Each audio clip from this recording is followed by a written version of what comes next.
Ayon sa Biblia kasi, mga kapatid, ang Diyos kasi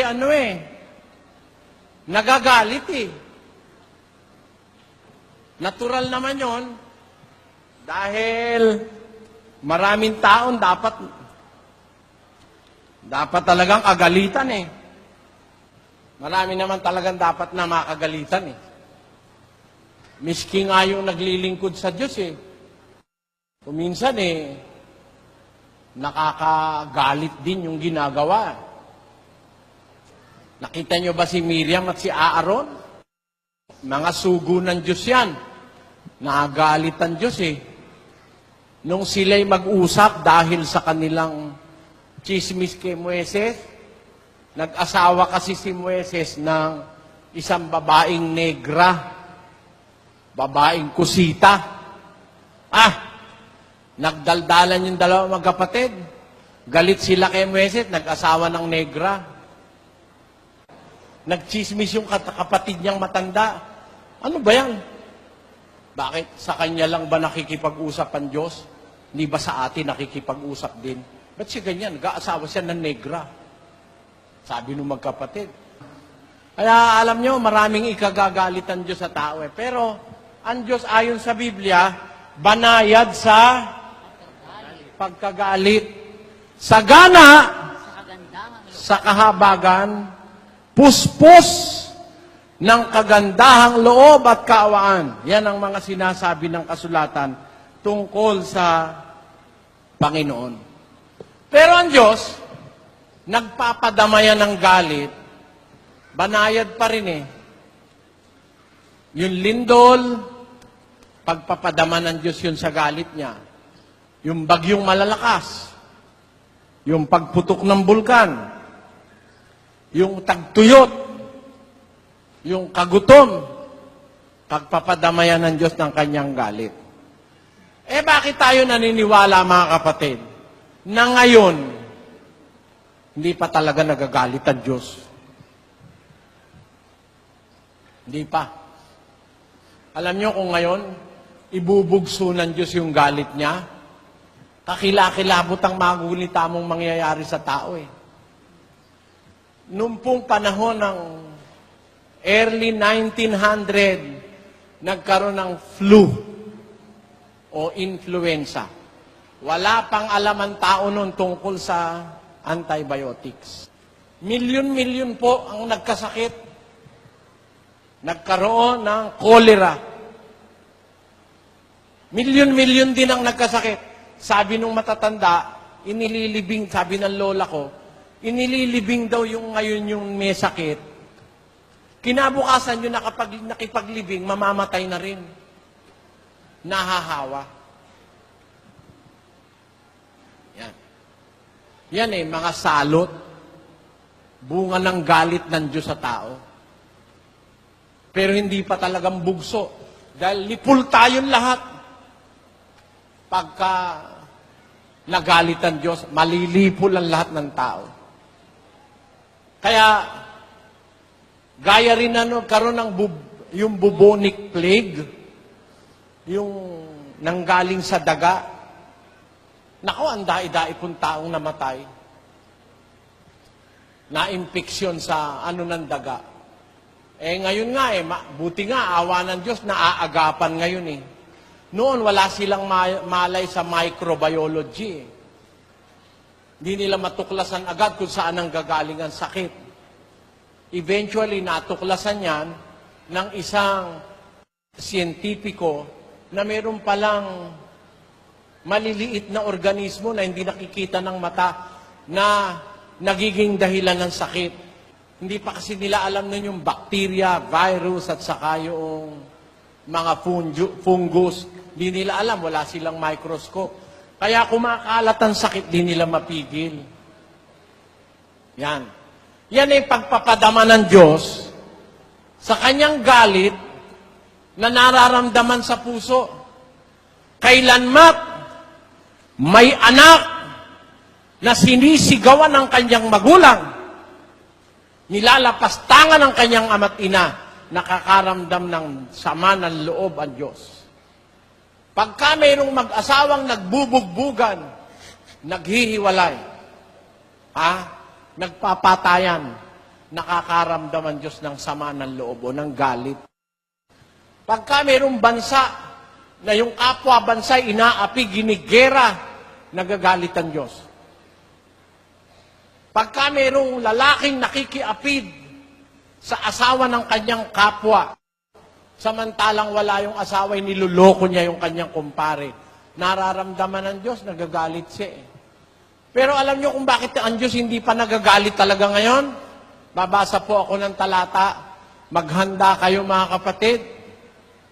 Maghanda kayo sa pagdating ng galit talaga ng Diyos. Pakinggan niyo 8:11 ng Ecclesiastes. Sapagkat ang hatol laban sa masamang gawa ay hindi isinasagawa agad.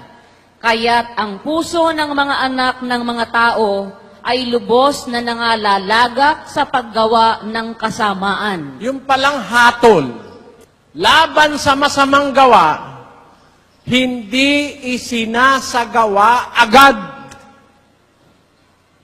Nakita niyo yon mga kapatid? Kaya ang tao, sinasamantala namang gumawa ng masama eh. Kasi yung hatol laban sa masamang gawa, hindi isinasagawa agad ng Diyos eh. Dito ngayon nagkakaroon ng maraming question eh. Yung mga taong akala nila matatalino sila. Meron ako nakausap nung araw eh. Kung totoo kayang Diyos mo, bakit ka mayroong masama? Sabi mo, makapangyarihan siya sa lahat. Ba't hindi niya patayin yung masama? Ganun po ba kako, attorney? Oo! Dapat, para wag lumagano ng masama, lahat ng gumawa ng masama, patayin! Agad! Sabi ko, attorney, hindi ba nagpa-practice kayo ng law? Oh! Pag ho ba may akusado, pinapatay agad? Di ba ako dinadaan sa due process? Hindi ba? Hindi ba totoo na ang ating bansa may penitentiary? Ano ba yung penitentiary? Mga kulungan. Para ang tao magbago. Pagka ganyan ka ako, dapat kung kayo magiging presidente, alisin na yung mga kulungan. Lahat ng akusado, pugutan ng ulo. Patay lahat. Meron ka akong akusado, wala namang kasalanan. Di biro mo, napugutan mo agad ng ulo yung walang kasalanan. Masama pala ka akong paniwala nyo, attorney. Naipit ko siya rin eh. Dapat daw, pag nagkasala, patayin agad. Meron hong tao ka ako, nagkasala, ayaw naman niya eh. Ayaw niya. Wala naman siyang balak pumatay ng tao. Nakita niya lang yung misis niya, may ibang nakapatong, nataga niya. Kayo ba, pag nakita niyo yung misis niyo, may ibang nakapatong, palagay niyo, matutuwa kayo? Hindi siya makakibo eh. Ayaw naman niyang gumawa ng ganun eh. May nakita lang siyang nagpadilim ng isip niya. Yun ba mortal na kasalanan? Sabi niya, lumipat siya ng tema eh. Bakit kasi Satanas? Pwede na naman dyan patayin. Sabi ko, attorney, si Satanas, nilikha ng Diyos, hindi masama. Mabuti yan. Binasa ko 1:31 ng Henesis. Ang lahat na nilikha ng Diyos sa pasimula, mabuti. Sumama si Satanas. Ibig sabihin, pag sama ni Satanas, papatayin agad ng Diyos. Hindi na siya magiging hustisya. Bakit? Yung mga tao, nagkasala rin eh. Binibigyan ng Diyos ng pagkakataong magbago't magsisi. Kung papatayin niya agad Satanas, sasabihin ni Satanas, patayin mo rin lahat ng taong magkasala, mahal ng Diyos ang tao. Hindi papayag ang Diyos. Kaya, pinapabayaan niya muna si Satanas. Kasi, sa pagmamahal niya sa tao, nauobliga ang Diyos na magpataan sa masasamang anghel. Huwag agad niyang parusahan. Yan. Pati anghel na mga nagkasala, kagaya ni Satanas, hindi agad pinaparusahan ng Diyos dahil nga, pag pinarusahan niya, mauobliga siyang pati tao pag nagkasala, parusahan niya agad. Di ba ganun ang lilitaw noon? Kasi nilikha niya yung anghel, nilikha niya rin ng tao. Pareho lang namang nilikha yan ng Diyos eh. Anghel at tao, parehong nilikha. Mahal niya anghel, mahal niya tao. Nung magkasala anghel, kinulong niya. Ha? Kung agad niyang paparusahan, mauobliga ang Diyos na ang tao, pag nagkasala, parusahan din agad. Wala nang makakapagbago. Amen? Kayo, gusto niyo ba na pag nagkasala kayo, wala na kayong chance magbago? Gusto niyo ba yon mga kapatid? Hindi. Pag-ibig ang Diyos eh. Kaya ang Diyos, lumalagay lang doon sa punto ng hustisya. Kung hindi niya agad pinaparusahan ng taong nagkakasala, binibigyan niya ng pagkakataong magsisi. Hindi niya rin uubrang agad na parusahan si Satanas at ang mga anghel dahil nilikha rin sila ng Diyos, mga kapatid. Kaya alam nyo, hindi lang natin nauunawaan ng Diyos eh. Dapat unawain din natin ang Diyos sa kanyang kalagayan. Uunawain tayo ng Diyos, unawain din natin siya. Ang gusto natin, tayo lang ang inuunawa eh. Gusto natin kung minsan, utusan pa ang Diyos eh. Pangit yun. Alamin mo, ba't kaya hindi pinaparusahan agad ng Diyos? Kaya yung mga masasamang espiritu, mga anghel, nung puntahan ni Kristo, ang sabi nung masamang espiritu, Jesus, ano ang papakialam namin sa'yo? Paparusahan mo na ba kami bago dumating ang kapanahunan? It will be unfair. May nakatakda ng parusa. Pero para aagahan mo ba ang parusa? O ba hindi muna, sabi nung masamang espiritu, nagrereklamo. Basahin natin. Pakinggan nyo, ha? At nang siya'y makarating sa kabilang ibayo sa lupain ng mga Gadareno, ay sinalubong siya ng dalawang inaalihan ng mga demonyo na nagsisilabas sa mga libingan, na totoong mababangis, na anupat sino may walang makapagdaan sa daang yaon. At narito, sila'y nagsisigaw na nagsasabi, anong aming ipakikialam sa iyo, ikaw na anak ng Diyos? Naparito ka baga upang kami iyong pahirapan bago dumating ang kapanahunan? Alam nung mga demonyo, masasamang espiritu, na meron talagang panahong paparusahan sila ng Diyos. Nagrereklamo sila kay Jesus, ba't ka nandito? Paparusahan mo ba kami bago dumating ang kapanahunan? Pahihirapan mo na ba kami? Ibig sabihin, alam ng mga demonyo, hindi ganun ng Diyos, na agad nagpaparusa.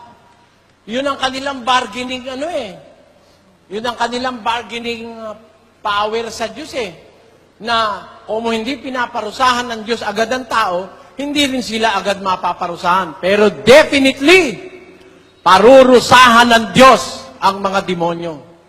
Ang masasamang espiritu, yung espiritu ng pangkukulam, panggagaway, yung espiritu ng kasamaan, lahat ng espiritong kontra sa Diyos, may araw ng parusa diyan. Pero sabi ng mga espiritong masama, paparusahan mo na ba kami bago dumating ang kapanahunan?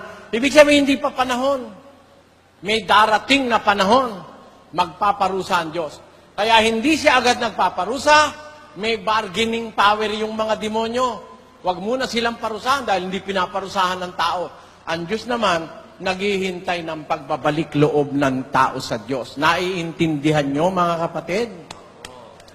8:11 ng Ecclesiastes. Ang parusa laban sa masasamang gawa, hindi isinasagawa agad. Kaya't ang mga anak naman ng tao namimihasa sa paggawa ng kasamaan. Imbis na samantalahin yung panahon para tayo ay makapagsisi, yung iba sinasamantala ang panahon para gumawa pa ng lalo pang kasalanan. Alam nyo, ito,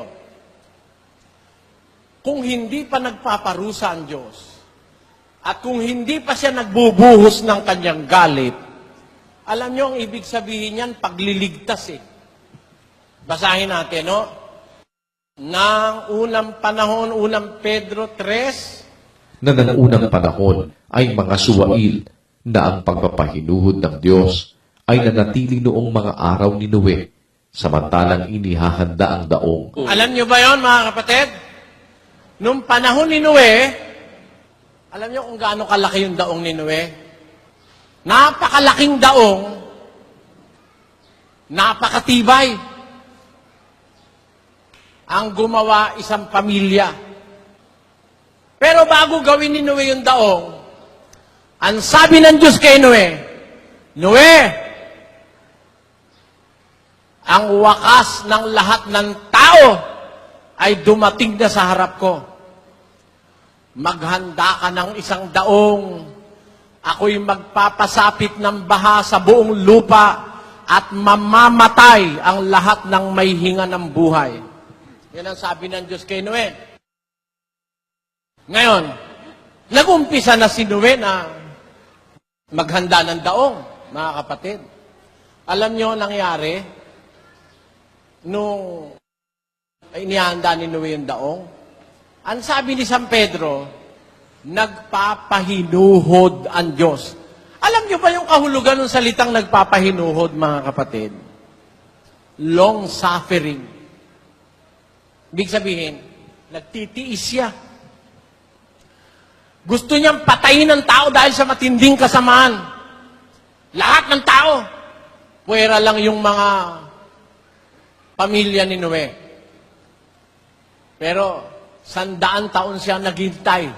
Tiis siya ng tiis. Ang sasama na ng tao. Nag-asawa na sa mga anghel. Nag-apira na ang mga tao. Kain ng kain, inom ng inom.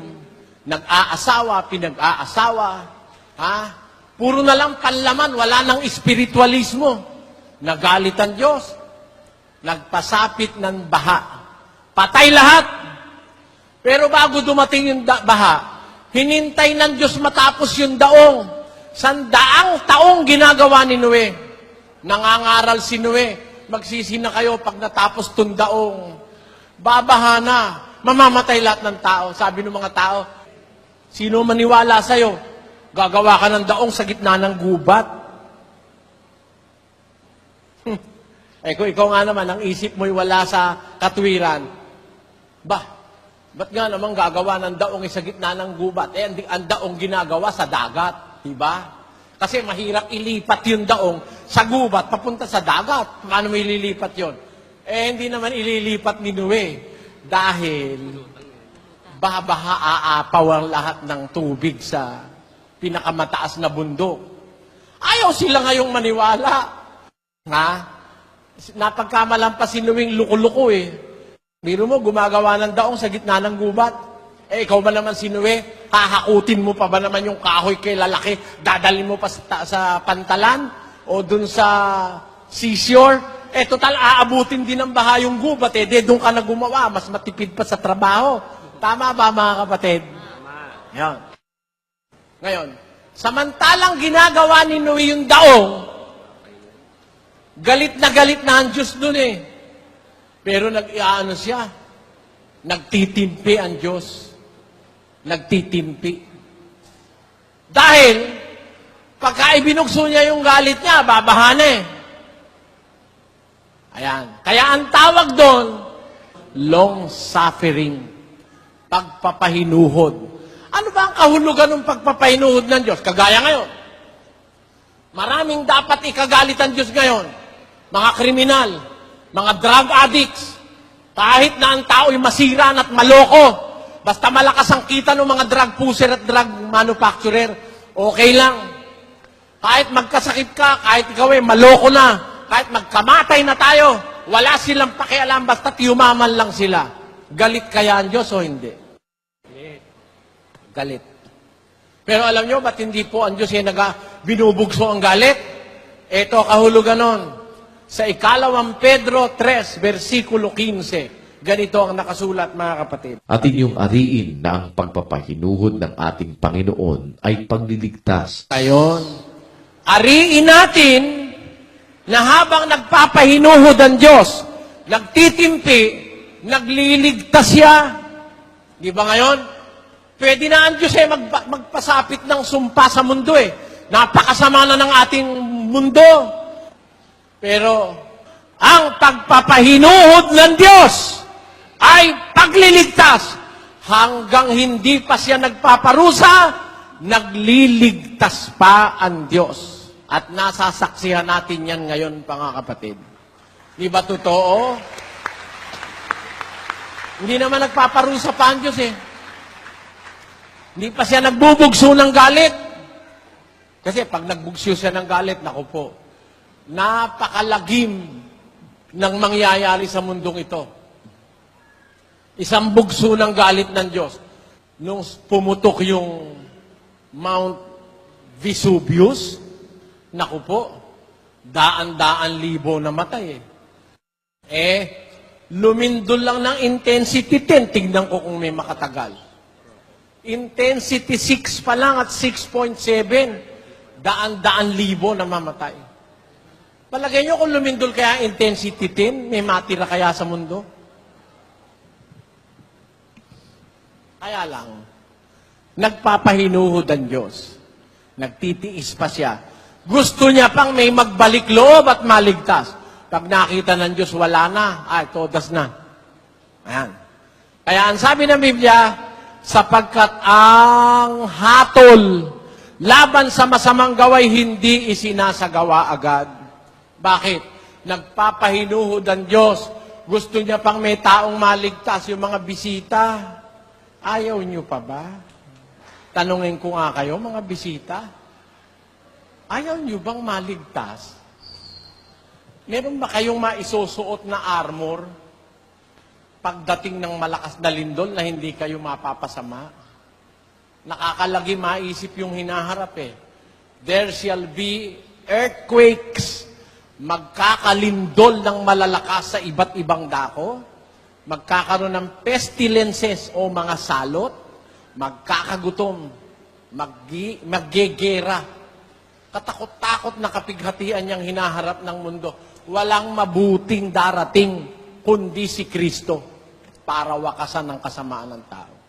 Kaya alam niyo, ngayon pa dapat mag-isip-isip na kayo Kasi, ang hanap po natin dito, pangkaluluwa, mga kapatid Di ba kayo naniniwala?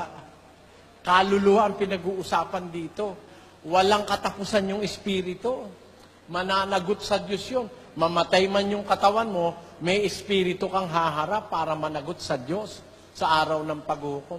Sabi nga ng pasyon, gayon nga ni itong araw habang ika'y nabubuhay.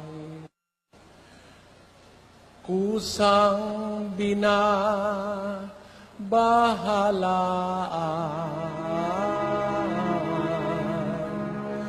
nilinang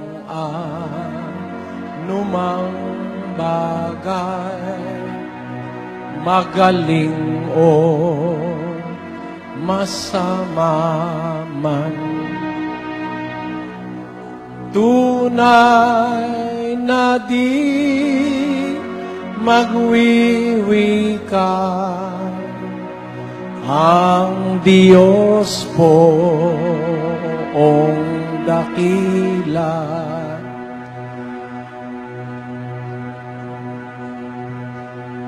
Totoong magpapabaya,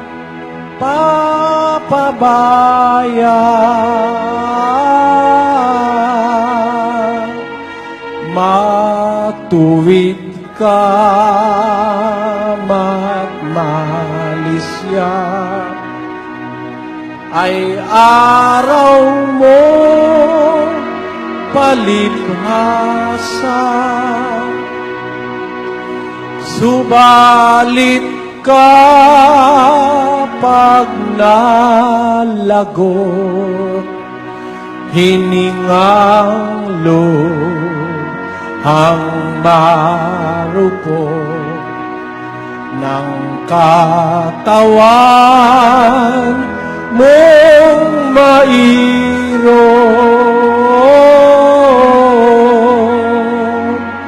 Ang araw mo'y matatapos, ang iirang ay ang sa Diyos. Walang magagawang tunay ang namatay mong katawan. palibhasa'y lupa lamang sa abang-abang mo naman kung ika'y walang sinimpan samantalang may hininga at ika'y bubuhay pa ay maglaan kang maaga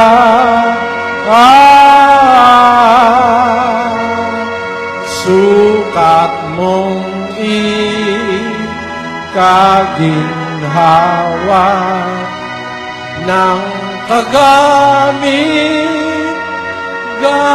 gamit mo na. Mamamatay ang tao eh. Pag namatay na. At sa balye ni Josaphat, ang anghel ay magtatawa. Hihipan yan o pakaka na ipupukaw sa lahat. Ito ang ipangungusap. Bangon kayo, mga patay, magsidulog kayong tunay sa mataas na hukuman niyaong sumakop sa tanan hari makapangyarihan. Ayun. Hindi ka naman makakaiwas eh. Pagkatapos ng mamatay, bubuhayin ka uli, haharap ka sa hukuman. Yon, sabi ng Biblia, mga kapatid. Hindi na sabi ng pasyon. Merong hindi naniniwala. Basta ikaw pagkamatay, tama na. Hindi totoo yun. Ang kamatayan, temporary lang yan. Pagkatapos niyan, bubuhayin ka uli, pananagutan mo yung ginawa mo. Ngayon, samantalang may oras pa, samantalang may hininga, ay magsimpang kang maaga. Nang kagamit-gamit mo na, sa abang-aba mo naman kung ikaw ay walang sinimpan, sabi ng pasyon. Ang tao ngayon ang walang ginagawa, hindi kumain, uminom, maghanap buhay, magpasarap, gumarnatsa, bumili ng magandang damit, wala nang pakialam sa kapwa, walang pakialam sa pulubi, walang pakialam sa anak. Yung mag-asawa, libot na ng libot. Yun naman mga anak, barkada ng barkada. Hindi alam ng tao, darating na bigla ang galit ng Diyos at mahihirapan silang maligtas. Kaya, yun naman nasa Biblia yun Totoo yun. Nasa pasyon yun. Nako, yung mahal na mahal mong bahay, sasakyan, alahas, titulo torrents. Meron tao, ang titulo, ganyang kakapal, ang dami. Ang dami.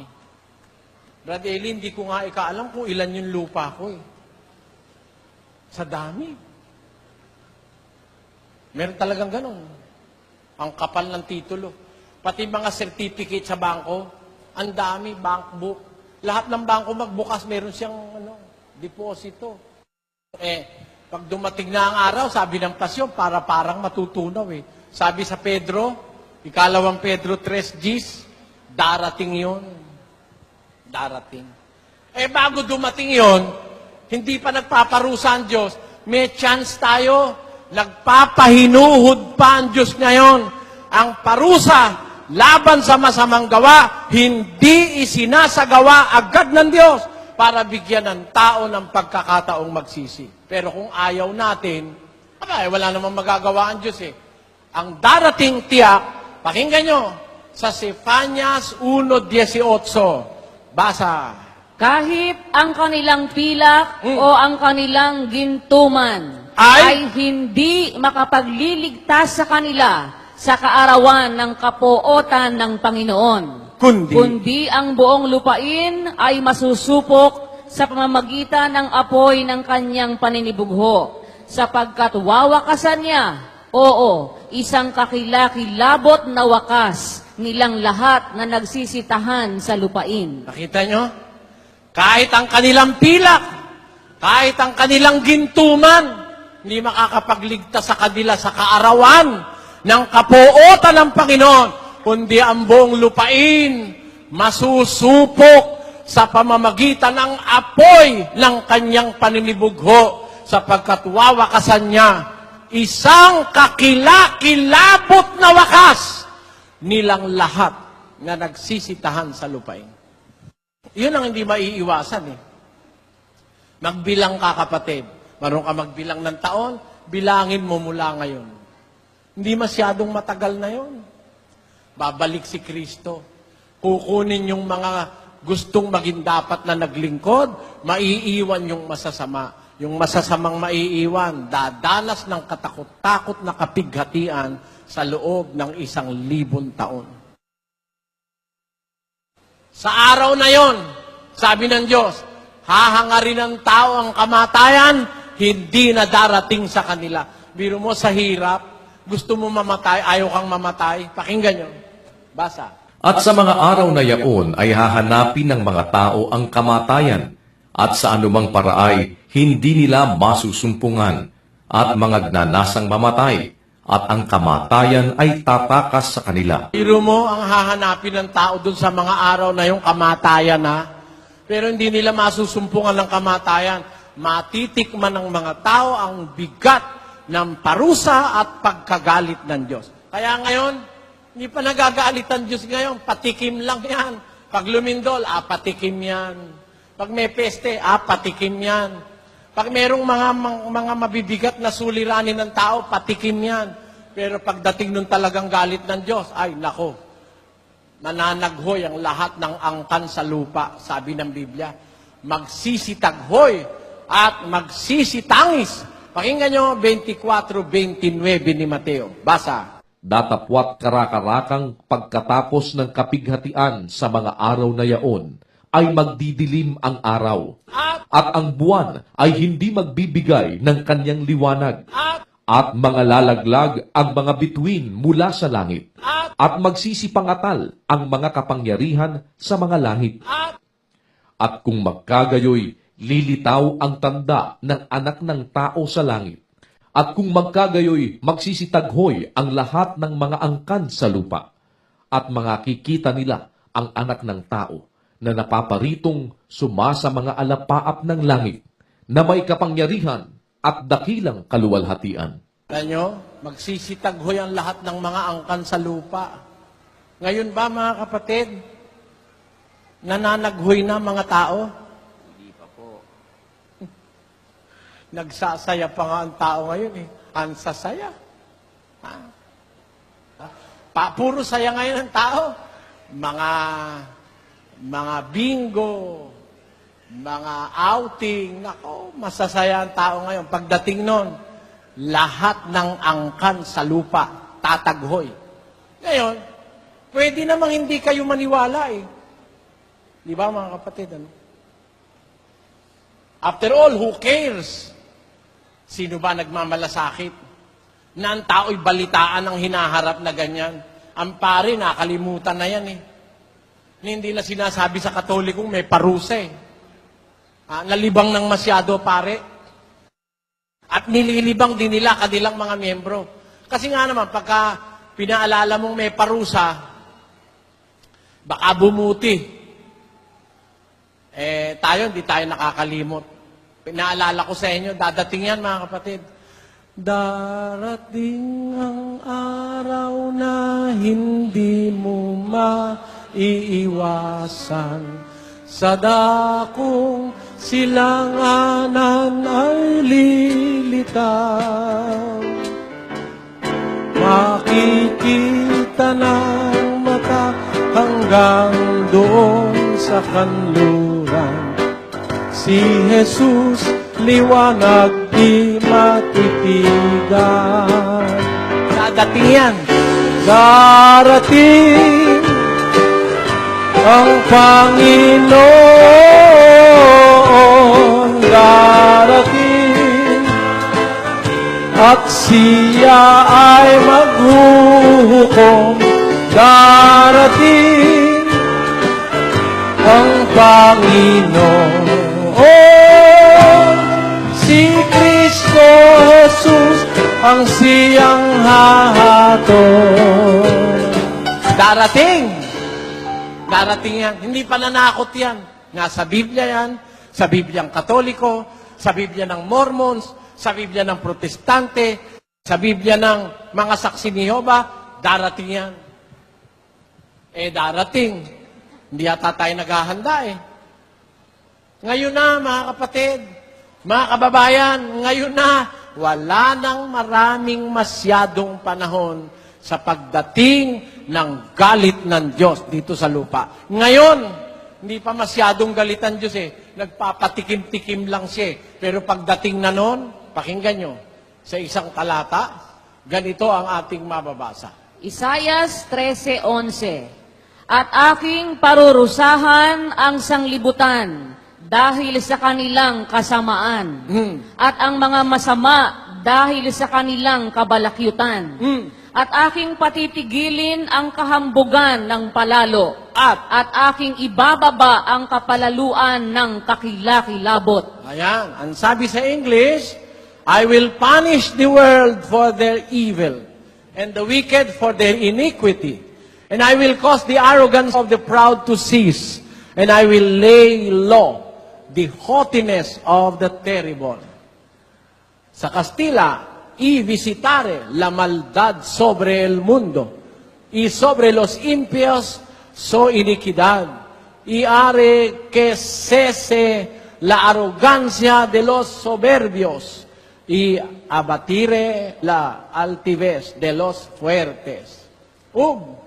Pagasilotan ko ang kalibutan tungod sa ilang pagkadautan, ug ang mga taong dautan tungod sa ilang kasalanan, ug pahunungon ko ang pagkamahitason sa mga palabilabihon, ug paubson ko ang pagkamapahitason sa mga taong makalilisang. Ayan. Parusan king yatu, king ulining karelang dewakan, at ding marawak ding kilking karelang dewakan, ipatuknang ko ing kayabangan ning palalo, at ibaba ko ing kapalaluan ning makapangilabo. Ket, do sa ekto, tilubong agapu iti kinadakesda, ken dagiti managdakdakes, agapu iti kinadangkesda, ket pasar denggek ti kinapusong ti natangsit, ket ipababakto ti kinapalungwad ti nakabubuteng. Ayan. Sa Bicol, asin, susungkoon ko ang karatan sa kinaban, asin sa mga maraot na tao sa saindang kaliwagan, asin gigibohon kong umuntok ang kaabhuwaan kan mga masumbikal, asin papahababaon ko ang kapanglangkao kan mga makusog. Ayan. Nakita nyo? Maiiwasan ba ng tao yan, mga kapatid? Diyos ang may sabi niyan, ibababa ko ang kayabangan ng mga palalo, parurusahan ko ang mundo dahil sa kanilang kasamaan. Yan. Kaya yung galit ng Diyos ngayon, Araw-araw, galit yun, pero hindi agad siya humahatol. Nagpapahinuhod pa siya. Pero alam nyo ba, mga kapatid, meron ako isang sasabihin sa inyo. Ngayon, meron pa rin galit ang Diyos ngayon eh. Kaya lang, ibang klaseng galit. Eto, hindi alam to ng marami eh. Alam nyo bang nagagalit din ang Diyos sa kanyang mga anak? Yan. Ang Diyos kasi, ngayon nagpaparusa na sa anak niya eh. Kaya pag nagkasala ka ngayon, pinaparusahan ka na agad eh. Alam nyo kung bakit? Pakinggan nyo sa Korinto. Ganito ating mababasa. Datapwat kung tayo'y hinahatulan, ay pinarurusahan tayo ng Panginoon upang huwag tayong mahatulang kasama ng sanlibutan. Nagsasalita si Pablo sa kongregasyong Kristiyano. Kung tayo'y hinahatulan, pinaparusahan tayo ng Panginoon upang tayo'y huwag mahatulang kasama ng sanlibutan. Kaya ngayon pa sa iglesia ng Diyos, pag nagkamali ka, pinapalo ka na eh. Minsan, nawalan ka ng trabaho. Minsan, nagkamali ka, nasugatan ka. Kasi ganun eh. Ang anak ng Diyos, pagka, di ba yung anak nyo rin mahal nyo, pagka gumawa ng mali, pinapalo mo para wag mamihasang mali. Dahil mahal mo, di ba? Minsan, kinukurot mo eh. Minsan, kinurot ka ng Diyos. Nagkaroon kang pigsa. Oh. Minsan, pinalo ka. Ako natrangkaso sa linggong nakalupay-pay. Ganyan eh. Para wag niya na tayong isamang parusahan sa sanlibutan. Pakinggan niyo, babasahin natin. Sa Ebreo, Kapitulo 12. At inyong nilimot ang iniyaral na ipinakipagtalo sa inyong tulad sa mga anak. Anak ko, huwag mong waling bahala ang parusa ng Panginoon. O manglupaypay man kung ikaw ay pinagwiwikaan niya. Sapagkat pinarurusahan ng Panginoon ang kanyang iniibig at hinahampas ang bawat tinatanggap na anak. Narinig niyo yun? Wag mong waling bahala ang parusa ng Panginoon. Sabi niya sa anak, huwag kang maglupaypay pag pinagwiwi ka ang kanya. Bakit?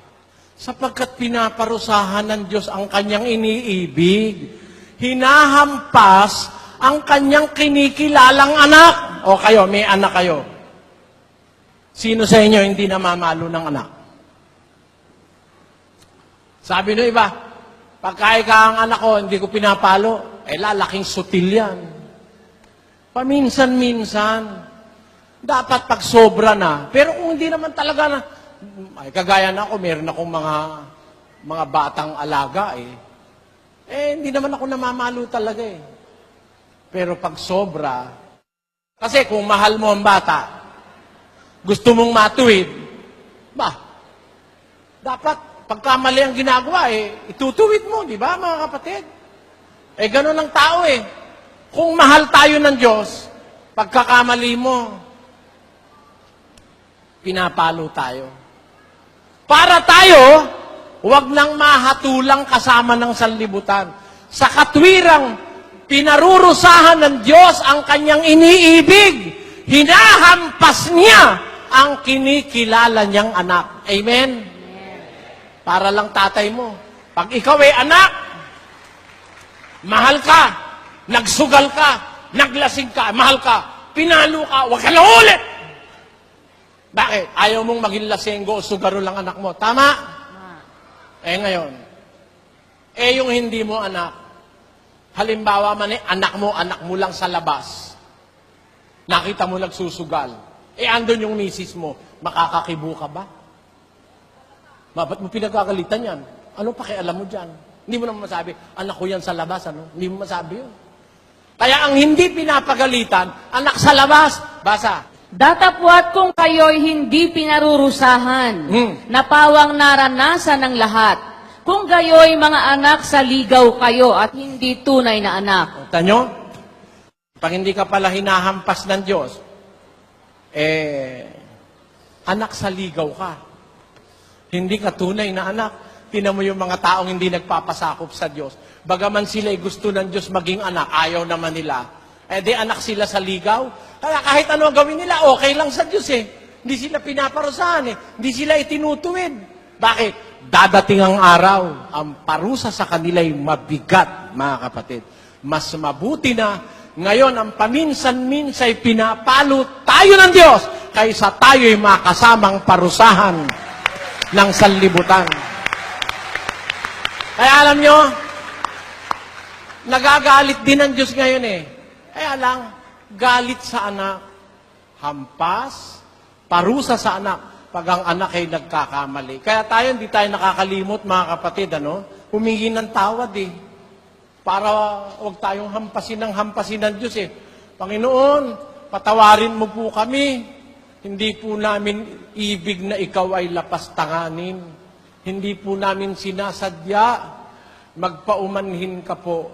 Patawarin mo kami gaya ng pagpapatawad namin sa mga nagkakasala sa amin. Di ba ganun ang ating dalangin, mga kapatid? Kaya, habang wala pa yon, darating yung galit ng Diyos, darating yung puot ng Diyos. Ngayon, alam nyo gagawin natin, mga kapatid, para wag magalit ang Diyos sa atin? Ano ba gagawin natin? Tanungin ko nga kayo. Nagagalit ang Diyos ngayon, sumasama loob sa maraming katarantaduhan ng tao eh. Gusto nyo bang mabigyan natin ng konsuelo ang Diyos? Kung ang ginagawa nila yung ikinagagalit ng Diyos, hindi gawin naman natin yung ikinatutuwa ng Diyos, mga kapatid. Ano yon? Ano yon? Eto yon. Ang isang ikinatutuwa ng Diyos, ito. 13:15 ng Ebreo. Sa pamamagitan niya ay maghandog tayong palagi ng hain ng pagpupuri sa Diyos. Sa makatwid. Sa makatwid baga ay ng bunga ng mga labi na nagpapahayag ng kanyang pangalan. Ayon. Sa pamamagitan ni Kristo, maghandog tayong palagi ng hain ng pagpupuri sa Diyos. Ang bunga ng mga labi na pumupuri sa kanyang pangalan. Yan ang pagpapasalamat. Di ba yan, mga kapatid? Habang gumagawa ang tao ng ikinagagalit ng Diyos to appease God's wrath and anger, habang gumagawa sila ng kasuklak-suklam, gumawa naman tayo ng kalugod-lugod sa Diyos. Ang isa riyan, mga kapatid, alam niyo ang isa, maghandog tayong palagi ng hain ng pagpupuri sa Diyos. Alam niyo ba, pag pinupuri ang Diyos, ay natutuwa siya. Pakinggan niyo sa 9:24 ng Jeremias. Basa. Kundi magmapuri sa ganito ang lumuluwalhati na kanyang nauunawa at kanyang nakikilala ako, na ako ang Panginoon na nagsasagawa sa lupa ng kagandahang loob, kahatulan at katuwiran, sapagkat sa mga bagay na ito ay nalulugod ako, sabi ng Panginoon. Ayon. Yung nagluluwalhati. Totoo, kumanta ka lang, naluluwalhati mo na ang Diyos eh.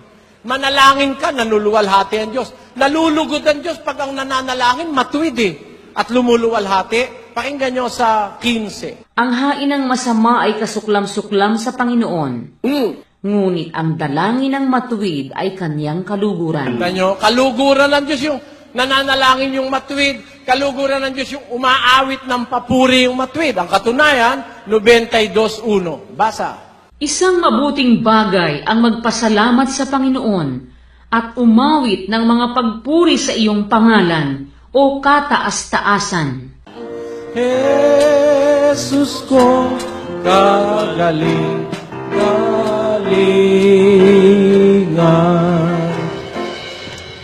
Ano pang kakailanganin sa Diyos amang maawain? Anak niya'y sugo sa atin, kaligtas ay gayong din.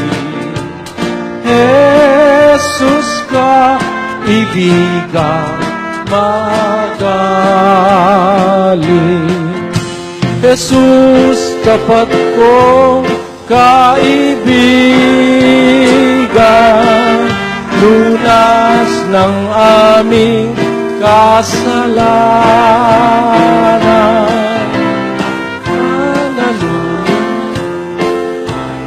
Pastor na naliligaw, Jesus kong kagaling. Umawit ka lang, napapasaya mo ang Diyos eh. Pag pinupuri mo siya, sa gitna ng maraming mga taong nakalimot na sa Diyos, ang pinupuri si Maria, si Pedro, si Juan, ang pinupuri kapwa-tao, hindi ang Diyos. Nakarinig ang Diyos ng isang pagpuri sa gitna ng milyon-milyong mga taong iba-iba ang pinupuri, natutuwa ang Diyos sa langit, mga kapatid. Dapat nyo maintindihan yun. Ngayon, naglibot ka ngayon. Sino ang pinupuri ng tao ngayon? Sino ang pinupuri? Ang Diyos ba? Ang sabi sa Biblia, praises belong only to God. Sa Diyos ang lahat ng kapurihan, sapagkat iyong kapurihan, ang kaharian, ang kapangyarihan, magpakailanman. Siya nawa, natatandaan niyo yun? Our Father, which art in heaven, hallowed be thy name. Thy kingdom come, thy will be done in earth as it is in heaven.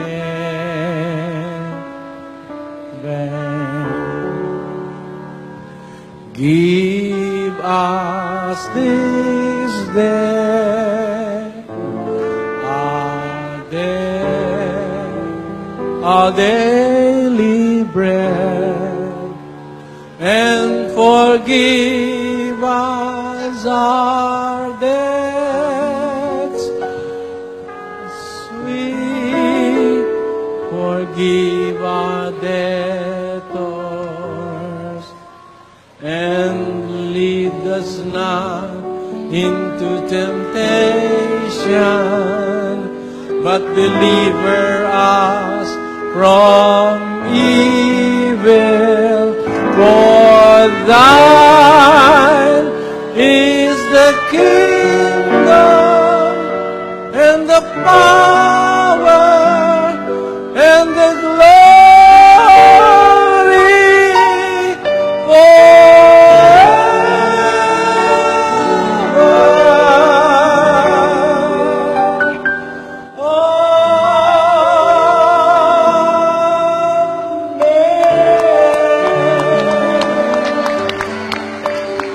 Kanino ba yon?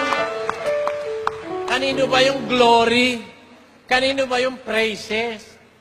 Thine! Sa Diyos ang kapangyarihan, ang kaluwalhatian, ang kapurihan, magpakailanman siya nawa. Dapat ang purihin Diyos eh. Yun ang kinatutuwa ng Diyos eh. Kaya habang sila nagpupuri sa walang kwentang mga purihin, purihin naman natin ang Diyos sa pamamagitan ng pagpapasalamat. Sapagkat, sa bagay na ito, nalulugod ako, sabi ng Panginoon. In these things, I delight, said the Lord. Mahalin mo yung asawa mo, natutuwa ang Diyos. Gumalang ka sa magulang mo, anak, natutuwa ang Diyos. Mahalin mo yung asawa mo, lalaki, natutuwa ang Diyos. Babae, galang mo yung asawa mo, lalaki, natutuwa ang Diyos. Nakasulat sa Biblia, hindi ko na lang babasahin, napakahaba lahat yan eh. Ikaw ay magpakain sa mahirap, tumulong ka sa nagigipit, natutuwa ang Diyos. Manalangin ka, umawit ka sa Diyos, natutuwa ang Diyos. Di ba? mag-abuloy ka sa gawain na walang pag-iimbot, nalulugod ang Diyos. Lubhang nalulugod ang Diyos. 13:16, tuloy natin yung 15. Ulitin natin sa 15. Sa pamamagitan nga niya ay maghandog tayong palagi ng hain ng pagpupuri sa Diyos. Sa makatwid baga ay ng bunga ng mga labi na nagpapahayag ng kanyang pangalan. Datapwat. Datapwat ang paggawa ng mabuti at ang pag-abuloy ay huwag ninyong kalimutan. Sapagkat sa mga gayong hain, ang Diyos ay totoong nalulugod. Salita ng Diyos yun eh. Yung paggawa ng mabuti sa kapwa, yung pagtulong, yung pag-abuloy, huwag niyong kakalimutan yon. Sabi sa mga Kristiyano, sa mga gayong hain, ang Diyos ay totoong nalulugod. Biro mo, alam niyo mga kapatid, yung taong mahirap, bigyan mo lang ng isang libreng tanghalian, napapatuwa mo na yun eh.